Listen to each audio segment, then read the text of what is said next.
कहानी द्राक्षिणी भाग 1। जल्द ही कौशिकी अमावस्या शुरू होगी। पल भर में शुरू होने वाली देवी को भक्तिमय समर्पण के लिए तैयारियां तेज की जा रही हैं। द्रक्ष के राजा द्रक्षराज इंद्राशीष ने खुद को लाल धोती में सजाया और खुद को अनुष्ठान के लिए तैयार किया। बलुआ पत्थर से निर्मित इस मंदिर की अध्यक्षता देवी द्रक्षाणी करती है। 4 भुजाओं से सुशोभित एक प्रमुख छाती और एक नाजुक कमर, देवी विभिन्न हथियारों से सुसज्जित है। पृथ्वी के 8 तत्वों से बनी देवी द्रक्षाणी की मूर्ति इस राज्य में किसी को भी याद रखने की तुलना में कहीं अधिक समय तक मौजूद है। एक बकरी की बलि संस्कार से देवी द्रक्षाणी की मासिक प्रार्थना पूरी होती है, लेकिन वार्षिक संस्कारों के लिए देवी पूजा के सबसे बड़े बलिदान की आवश्यकता होती है, मानव बलि। आज कौशिकी अमावस्या की शुरुआत पर 365 बकरियों और एक अकेली महिला का खून मंदिर प्रांगण को रंग देगा। वो स्त्री भी कम महत्व की नहीं है, वो द्राक्ष राज्य की रानी है। तंत्र मंत्रों के जाप के साथ यह अनुष्ठान पूरी रात चलता रहेगा और महेंद्र जोग के शुभ मुहूर्त में रानी को देवी को अर्पित किया जाएगा।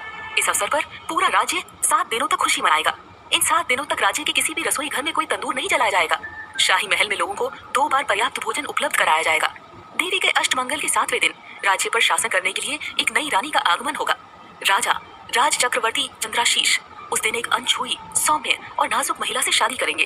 पूरे 1 वर्ष के लिए वो महान राजा की पत्नी के रूप में रहने का सम्मान प्राप्त करेगी और राज्य की व्यापक संपत्ति को साझा करेगी। लेकिन वर्ष के अंत में वो देवी के बलिदान के रूप में ही इस्तेमाल होगी। चांदी की प्लेट पर नुकीले सोने की गिलोटिन पर उसका शरीर और सर 2 भागों में बट जाएगा और सर को अग्नि के बलि के गड्ढे में डाल दिया जाएगा, जबकि उसके शरीर को लूरनी कैस्केड में फेंक दिया जाएगा। इस वर्ष राजा की पत्नी बनने के लिए चुनी गई महिला राज्य के एक किसान की 18 साल की बेटी उर्मी है। सुबह से ही उसकी माँ मुग्धा आंसू बहा रही है, क्योंकि उसे अपनी बेटी की किस्मत पता है।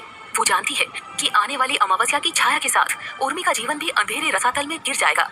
वो अपनी बेटी की जिंदगी को इस तरह खत्म नहीं होने दे सकती। उर्मी एक किसान की बेटी हो सकती है, लेकिन वो एक धन्य बच्ची है। वो रोहिणी नक्षत्र के प्रभाव में पैदा हुई एक सुंदर और विशेष कन्या है। क्या ऐसी प्रभावशाली कन्या की बलि देवी द्रक्षिणी के सामने होनी चाहिए? मुग्धा देवी का आदर और भक्ति करती है, लेकिन माँ का पेट क्यों खाली किया जाए और देवी को मानव रक्त में क्यों भिगोया जाए? मुग्धा अपने पति उद्धव से विनती करती है, चलो चलते हैं, अपनी बेटी के साथ देश छोड़ देते हैं। आज हर कोई भक्ति समारोह में व्यस्त होगा, हम इस समय का उपयोग बहुत दूर दूर जाने के लिए कर सकते हैं। उद्धव ने अपनी पत्नी का मुंह बंद कर दिया और डरते हुए फुसफुसाया, तुम मर जाओगी और तुम मुझे अपने साथ ले जाओगी। क्या तुम नहीं जानती कि हमें राजा ने जेल में डाल दिया है? हमारे दरवाजे के बाहर गार्ड तैनात किए गए हैं। मैं मर जाऊंगा और तुम भी। बेहतर है कि हम अपनी बेटी की शादी राजा से करते हैं। राज्य की रानी बनना उसकी किस्मत है, उसका भाग्य सच होने दो। अगर जीने की उसकी किस्मत है तो वो जिएगी, अगर मौत लिखी है तो हम भी नहीं रोक पाएंगे। लेकिन अगर हम भागते हैं तो हम देवी द्रक्षिणी के प्रकोप में पड़ जाएंगे। उर्मी जानती है अब से 7 दिन बाद उसकी शादी राजा इंद्राशीष से होगी। वो सजन राजा की पत्नी और राज्य की रानी के रूप में पूरे 1 वर्ष तक जीवित रहेगी और अंत में वो देवी द्रक्षाणी के लिए एक आहुति बन जाएगी। उर्मी मंदिर में विराजमान मूर्ति की कल्पना कर सकती है। अपनी झोंपड़ी में बैठे बैठे उर्मी का दिमाग दौड़ जाता है और वो देवी की कल्पना कर सकती है और उसकी चारों ओर खून बिखरा हुआ है। उर्मी की नाक में खून की भयानक बदबू भर जाती है। हर साल प्रजा रानी की हत्या की रस्म को देखने के लिए महल में भीड़ लगाती है। रानियां गीले कपड़ों में गिलोटिन के सामने बकरी की तरह कांपती हुई खड़ी होती है। रानी के मन से बचने की किसी भी आशा को दूर करते हुए 2 महिला रक्षक उसे दोनों ओर से दबाती है। महेंद्र जोग के प्रहार पर रानियों की बलि स्वयं राजा इंद्राशीष द्वारा दी जाती है। अगले ही क्षण राजा को एक ही सांस में देवी के आंतरिक क्वार्टर की ओर भागते हुए देखा जाता है, जो दुर्भाग्यपूर्ण रानी के कटे हुए सर को लेकर उसे अग्नि के पवित्र गड्ढे में फेंक देता है।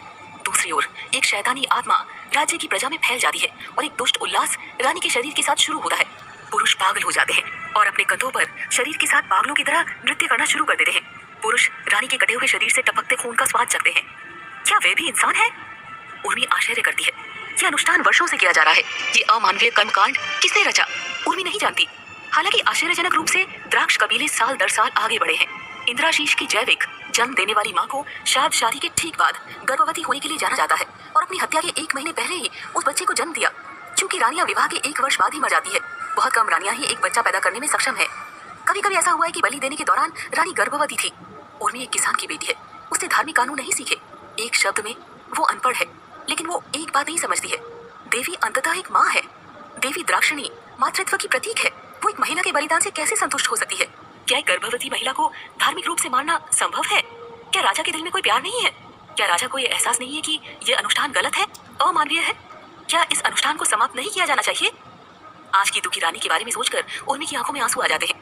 आज एक अंधविश्वास के कारण उसकी दुर्भावना से हत्या की जाएगी, और वो भी उसके अपने पति राज चक्रवर्ती इंद्राशीष के हाथों।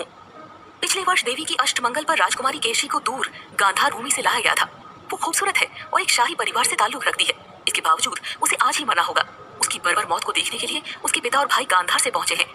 उर्मी शाही नहीं है, वो केवल एक किसान की बेटी है, लेकिन उसे उसके शुभ जन्म के कारण चुना गया है। कभी कभी उर्मी को अपने माथे पर कुछ अजीब सा महसूस होता है। कभी कभी वो महसूस करती है कि उसके माथे पर तीसरी आंख खुल रही है। वो बेहद डरा हुआ महसूस कर रही है। उसके माता पिता उसके इस दिव्य रहस्य से अवगत है। यही वजह है कि उसका घर के बाहर आना जाना प्रतिबंधित है। लेकिन अब क्या? महल में लोगों की भीड़ लगी रहती है।